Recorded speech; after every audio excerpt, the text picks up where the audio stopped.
hold music. You want to avoid it, and so do your customers. So say goodbye to hold music and hello to faster, smarter support with Salesforce. Make service more personal and agents more productive using built-in trusted AI. Then watch costs and wait times drop and satisfaction soar. Support customers in a whole new way with Service GPT. Learn how at salesforce.com/servicegpt.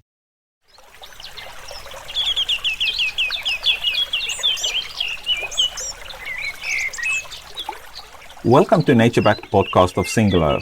In this podcast, we are talking with investors about their vision of the new green world.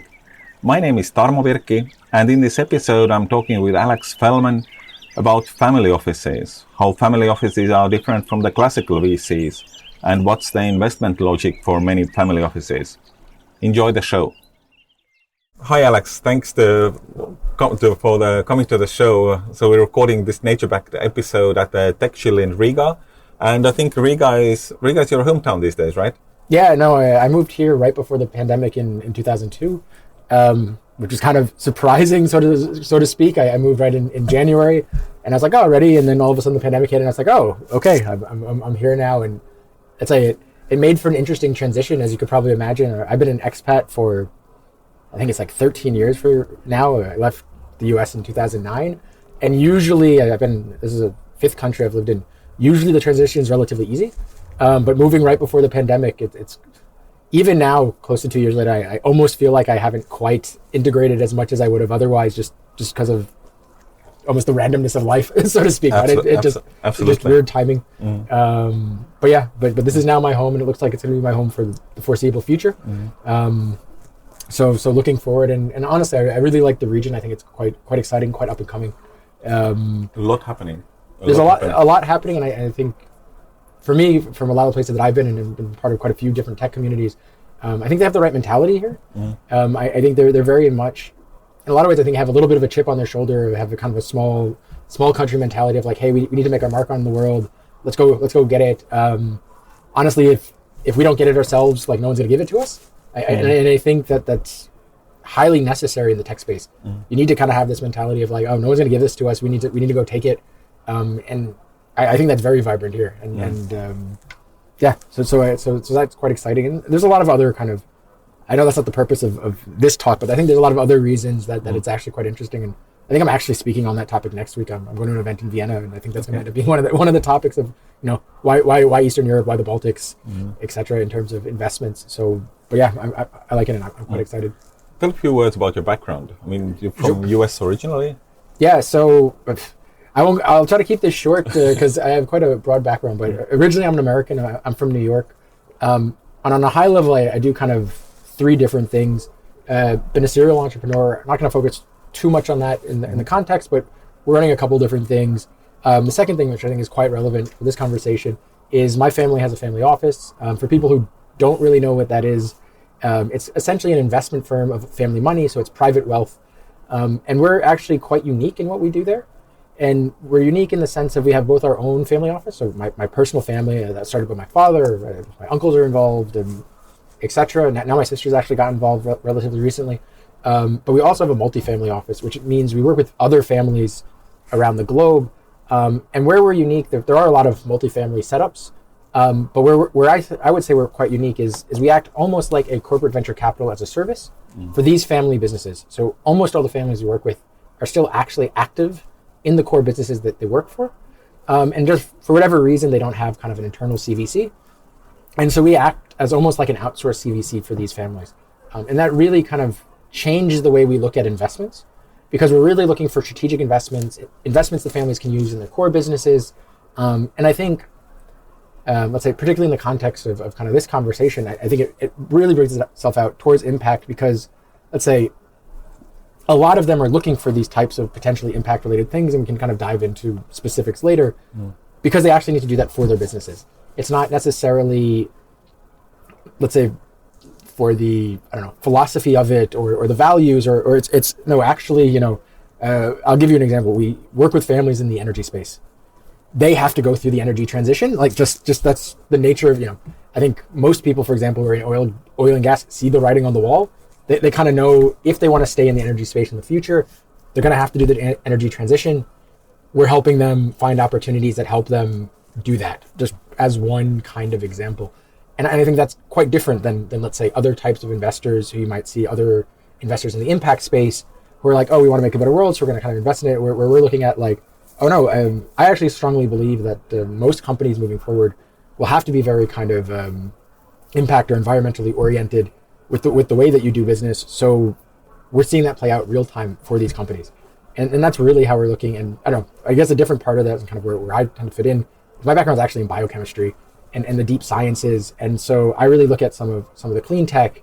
A lot of also what I would say is the intersection, because I think a lot of the things, let's say with energy, food, and agriculture, and sort of food health and agriculture are really all connected to each other. It's much more of a system. And so looking at those different things and how they intersect with each other and looking at some different opportunities there is really how I get involved. And so I'm really looking at some clean tech, but also some ag tech and food tech and healthcare and these types of things and some of the intersections between those. You mentioned the gas and the energy industry transition. Have you seen that kind of the change with the Russia situation?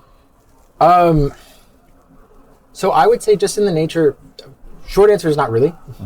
But I think it's more so because the way that we view investing, and I think honestly, if you're doing stuff in kind of what's called the impact or environmental space, you're not really looking at issues that are, let's say, short-term 3-month issues. You're looking at more 5 to 10 year issues, right? And if you look at things on a 5 to 10 year timescale, then these kind of immediate issues don't really make a huge difference.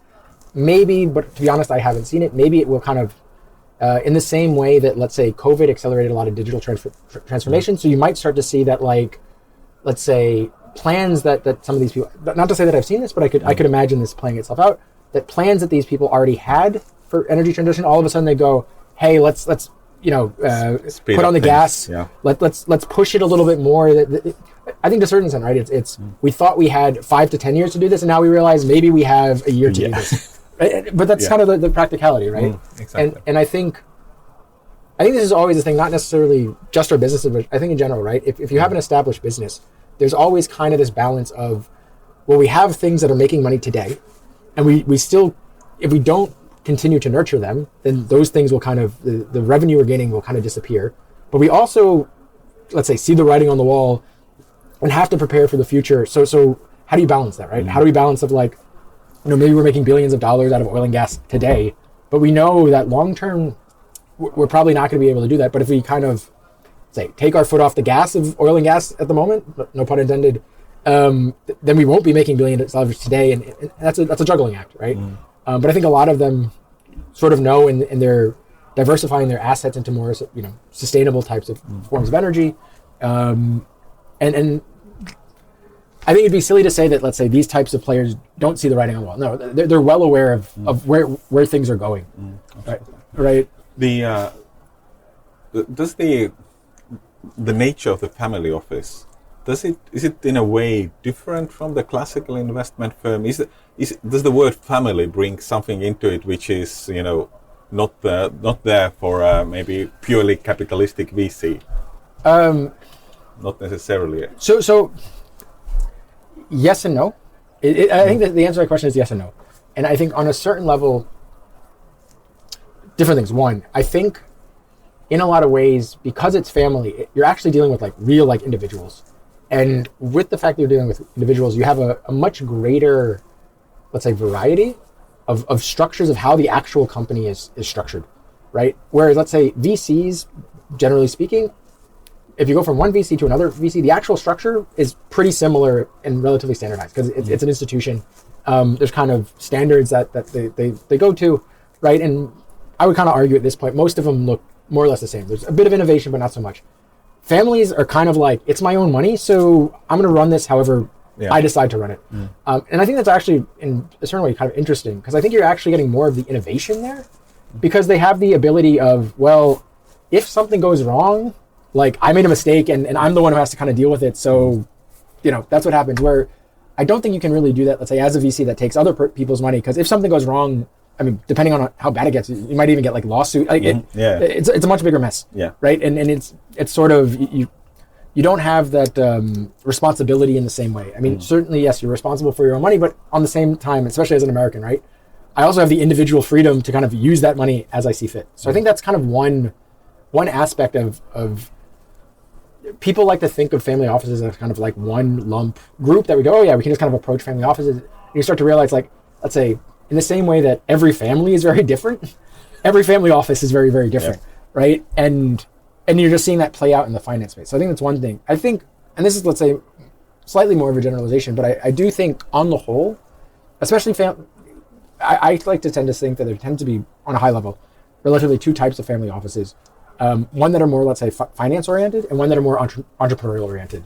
And certainly one of the differences is, let's say, how active they are kind of with how they do everything, to a certain extent how professional it is. But I think it's really about, do you want to be kind of invest and leave it, or do you want to kind of get your hands dirty? I imagine you can imagine that the entrepreneurial families, just in their nature, they want to get their hands dirty, right?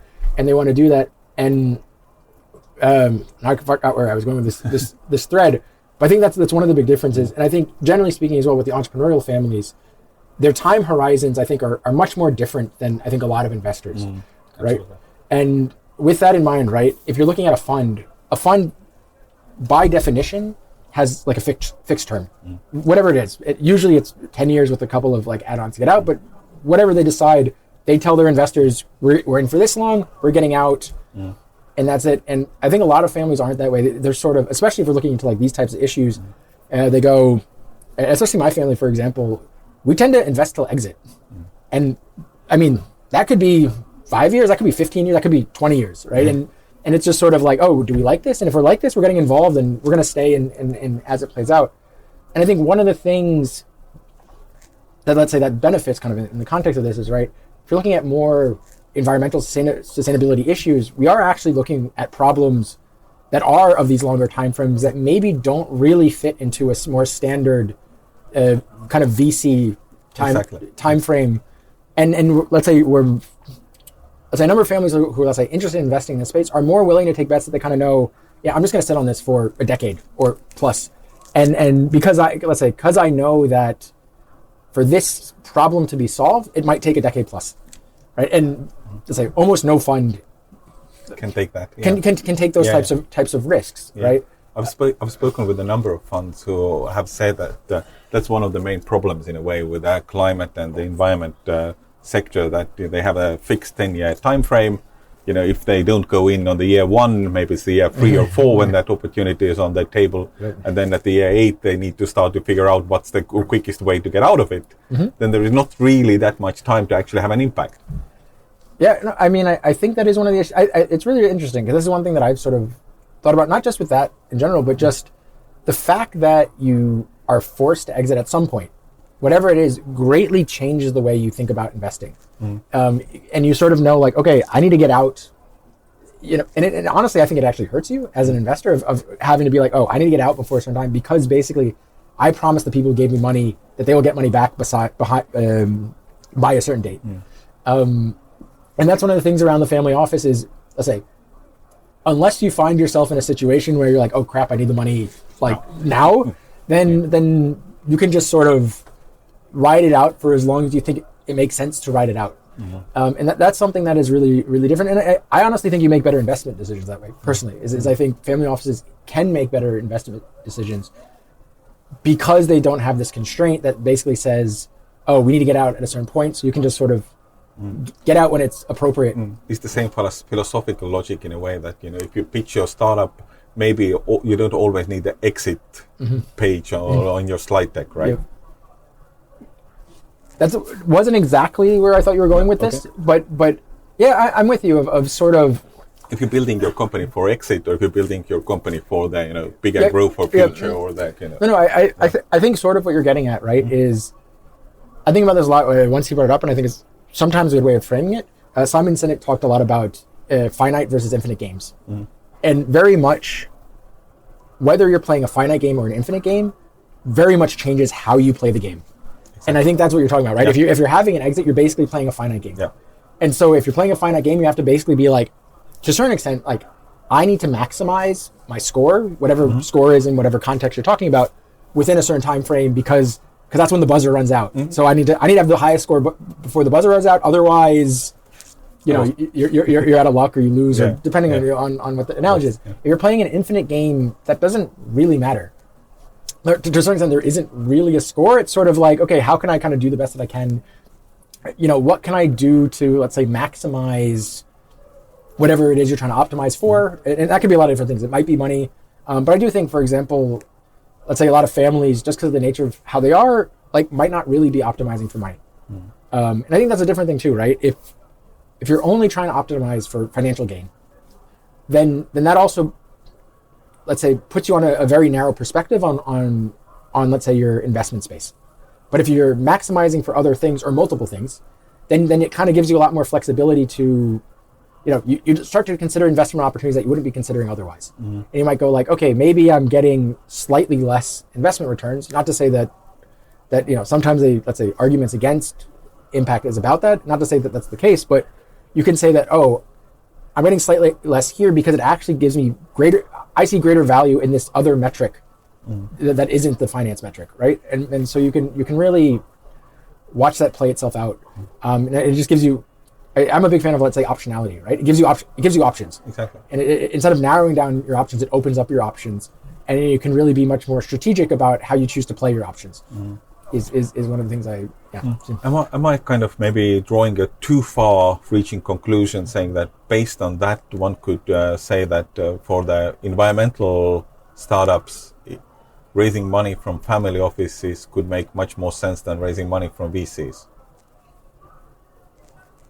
I mean, sure. I think that I would say in general, I think you can often make that claim, not just in environmental startups, but I think you can make that claim on many types of startups. But I think the bigger reason you can make that claim, and we haven't really talked about it, but especially if we're talking about entrepreneurial family offices, right? They tend to be in the industry. They tend to be investing in the industries where they have their businesses or adjacent industries, because they're knowledgeable about the space, which means that they are very often smart money. They very often care about those industries. Right? They're kind of, let's say, if you're built your family's business in an industry, you're probably passionate about it, often, right? And I think this is the bigger part about it is you can actually get better smart money. And I think that's why it sort of makes a lot of sense. I think the other thing about that too, right, is if you have them as smart money, I always do this because I do a lot of, sort of this, a little bit of a tangent, but I do a lot of sort of advisory, mentorship, and whatnot. And one of the things I'm kind of always telling startups is, when you bring on an investor, they're basically becoming part of the actual company. They're becoming one of your partners. They're becoming part of your story, right? And so then the question starts to become like, okay, I think let's say, assuming you have the option and you're not sort of desperate for money, then you should choose those partners very thoughtfully and carefully. And I would say, generally speaking, I think family offices become really, really good partners for a number of the reasons that I just mentioned. A lot of them tend to be, if they're getting into something, let's say, unless you really screw it up, they're probably going to be until exit, right? And generally speaking, you probably want, having an investor who's, once they're on the ride, there until the ride runs out, is probably an investor you want. They're most likely in the industry that you're in. Having investors who are from the industry you're in, probably investors you want. And sub of that is, they probably have the expertise you need. They probably have the contacts you need, much more so than, I say, a lot of funds. And I think for us, maybe a side of that is, generally speaking, we're mostly direct investors, but we do invest in some funds, but we're almost entirely only investing in specialist funds. We're looking for basically top 2 or 3 experts in a very, very specific niche. And then I think, if I were a startup, that's kind of what you wanted as an investor. If you have an environmental startup, there's probably a couple of really good environmental VC funds, but those are really what you want. You don't, why would you want, in my opinion, why would you want a generalist VC fund? If you really need the money, I'm not going to sort of downplay that some startups just struggle raising funds and kind of need to take money from wherever they can. That is, let's say, a real part of the game, so to speak. It's a real reality of the situation, is you can't always be choosy. But if you can be choosy, then you probably, I would say, is choosing investor is going to be the best partner for you, best help you grow, best open doors, kind of understand the path you need to go down. And my personal opinion is that's mostly going to be a specialist fund. The more generalist VCs funds, I don't know. I don't really see the value there on the whole, and that might maybe get me in a little bit of trouble. But no, that's totally fine.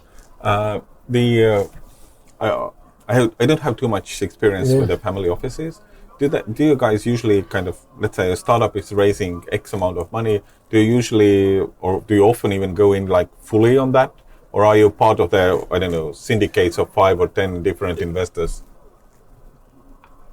I would say it depends. Okay. It greatly depends. I think this comes back to every family office is different. Each one kind of has their own. I think a lot of them, though, I think it's one of these things, and this kind of maybe connects to a little bit of what, maybe I didn't quite say this, but slightly connected to some of the things I said before. I would say is that because, generally speaking, let's say, mostly talking about the entrepreneurial families right now, I think that's a little bit more relevant to our conversation, is, let's say, most of them have industry expertise that they can help them de-risk their investment, right? Because they can actually put their own resources into making sure their investment's a success. If that's the case, then they probably want to take enough of an investment where they can actually have sway on the company, because otherwise then, if they can't put sway on the company, then they're basically leaving resources on the sideline because they can't actually, let's say, leverage their resources to nudge the company in a direction that will help ensure the investment is a success, right? So I think in a lot of ways, that is something that they can consider, right? We want to make sure we have enough of, let's say, our own skin in the game that let's say, just as an example, we know that the founders and the management team will take our calls. I mean, just as an example, right? If you're a relatively small investor, maybe ideally they should, but not always. But not always. But if you're a significant investor, most likely they're going to take your calls. Just as that type of thing, and you can open those doors and really leverage it. And I think that's for us one thing we notice is on the whole, unless we can be smart money, we pretty much don't invest. Unless we believe that we can somehow add our own resources into the mix to kind of de-risk the investment, we're more or less not going to invest. And I think a lot of, at least entrepreneurial families, think that way. And I think maybe more directly answering your question, so they're more to take at least some significant portion, or at least, and again, I think this depends on exactly what a startup is raising, but depending on what that is, they kind of have a sweet spot to know that, if we have, and it's probably different for every family, but we kind of know if we know that as long as we have X percent, we know that we can kind of nudge the company in different directions. And so we kind of like having that much, or it could be the type of thing, because there is definitely, let's say families, I think there is something that families do kind of like to invest as kind of a syndicate. One thing, I think sometimes they're larger, sometimes they're smaller. We've kind of found, to be perfectly honest, that we prefer smaller syndicates. We tend to find that if the syndicates get too large, you end up with a too many cooks in the kitchen type of situations. And generally speaking, with the families we're dealing with, right? It's very successful businessmen, kind of, let's say, a lot of type A-ish personalities, start to get too many of those people in a room, and egos start to get in the way, and then just the politics of it starts to be it's not worth it. So we honestly don't tend to syndicate more than maybe 2 to 3 families in a cluster. But I think a lot of them do kind of like doing these kind of small clusters because they kind of know, we have 2 or 3 families from the same industry.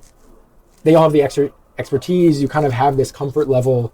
And I think a lot of them do have sort of, let's say if you're successful in business, other families who are successful in the same business industry, and you can kind of go together, go, I did this, I like this, I'm going to call, maybe he's a competitor or whatnot, but you sort of, I think in a lot of ways, right? To a certain extent, some of the competitors, depending on where you are, can be somewhat friendly with each other, right?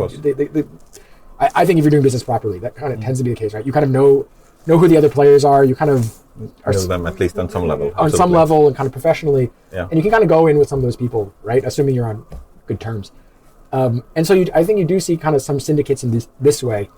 And I think there is some comfort level there. And I will say for us too, a lot of the deal flow that we get actually is coming from families within our clients. And a lot of them are coming to us and being like, we want to take 50%, 60%, 70% of this deal. We're trying to fill out the other bits. We know, you guys are working with other families in the industry. Can you pull some of them in? And we do quite a bit of that.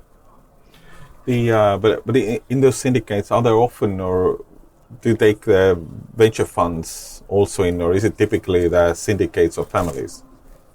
I mean, I think The answer is probably yes and no, right? I was about to say, it's one of those things that's a mix. I mean, I think, so one of the things I mean, this is kind of a different aside of how to answer this question. When I'm advising mentoring startups, one of the things I tell them is, generally speaking, to close your investment round, whatever investment round it is, you're looking at minimum like 3 to 5 investors, right? And so we go, okay, based on what I was saying before, you're saying maybe 2 to 3 of those are family office, and then you have like 1 or 2 outside money from whatever. And I mean, that's sort of the thing that we do also do kind of more directly is, you know, if we have something that's internal, we'll try to fill it internally. Sometimes we can, sometimes we can't. And then if we can't fill it internally, I would say, you know, we're working with 55 families directly, but we probably have a greater network of easily a couple hundred funds, other financial organizations that, you know, we kind of know what they want as well. And on an appropriate basis, we kind of talk to them. So, hey, we're doing this. You know, our group is going to take X%. We're trying to fill out the remaining whatever. And, you know, we know this interests you. Do you want to get involved? Right. And there is a certain amount of that. And I really think it's a bit more of a, I think that's one of the things I have to really with families. I think there's a lot more kind of case by case thing because at the end of the day, it's an individual's money. So they can kind of do whatever they want. Right. There's not any real mandate. There's not LPs that they have to answer to. Like none of these things are going on. Right. It's sort of the LP you have to answer to is essentially yourself. So there might be issues around, you know, having to police yourself, but most of these are, you know, professionals that have been, you know, some of the best in their industries. They know how to do these types of things, right? Maybe kind of taking the circle back to the beginning a little bit. The family office is climate, sustainability, future. How do you see this kind of thing, kind of sector going forward? So here's one of the things. It's really, really interesting.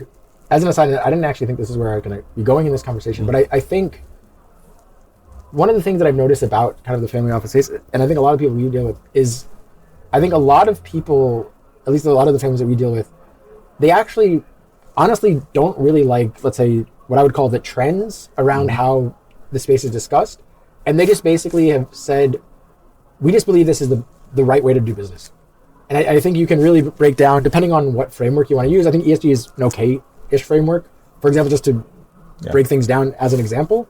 But you can really look at, for example, like, one example I use is, okay, let's look at the E, for example, and you go, okay, if you're doing bad on the E side, that also means most likely your processes are not particularly efficient. And there are business issues about like not having efficient processes. You can probably improve both. And I think this is a lot of the mentality of just like, no, this is just like proper business practice. You can kind of call it whatever you want and give you different frameworks and so on and so forth. But at the end of the day, you know, just using ESG just to break down specific areas, in general, you want good governance regardless of the framework you're talking about.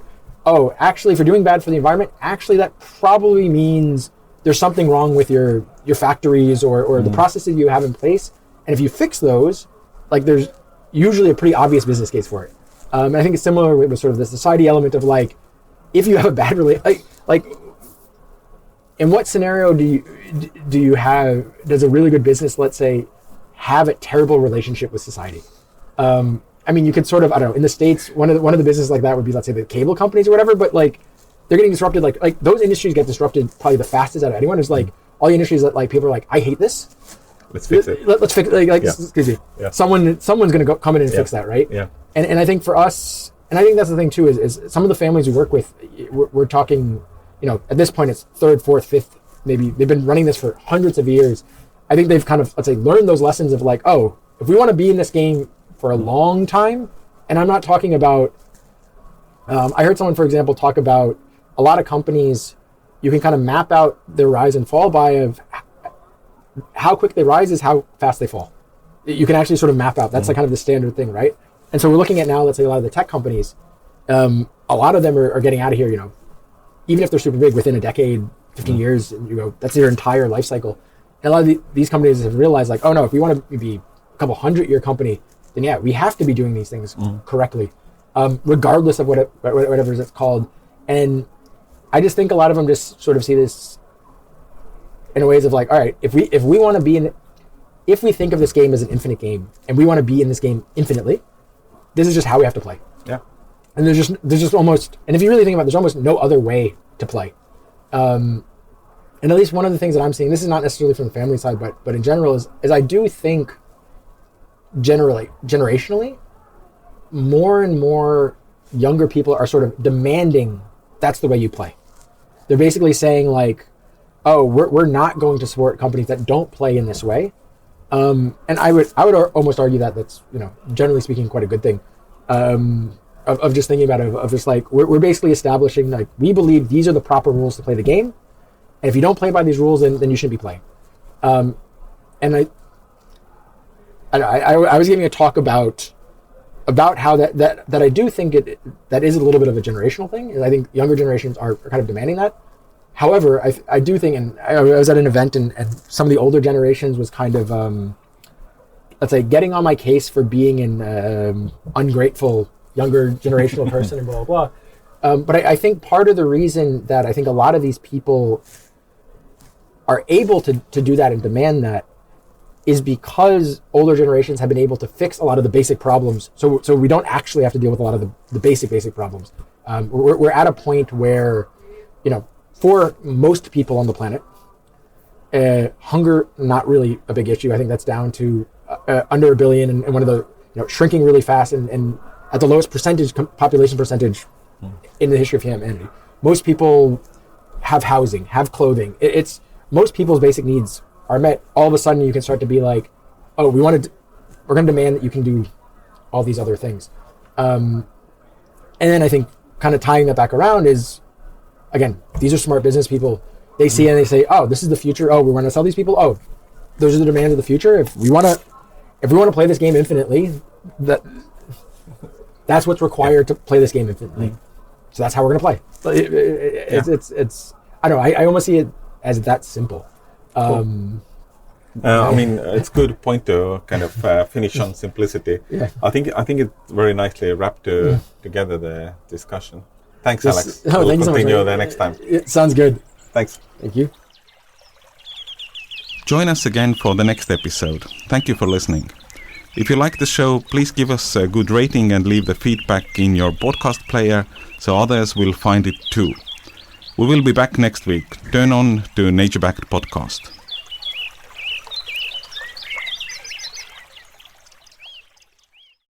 Welcome to Abracadabra, Create What You Speak, the podcast that combines spirituality with creativity. Here, guests from around the world share their stories and insights on navigating life's challenges through art, music, and creative expression. Connect to yourself, others, and the world through empowering conversations viewed through a spiritual lens. I'm Ilan Azulay, your host, a spiritual mentor, and a sound therapist. Electricast.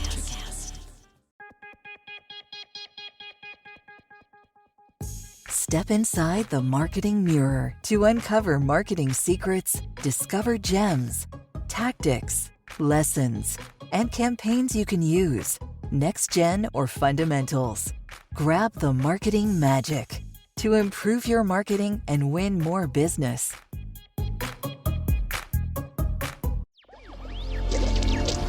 Electricast.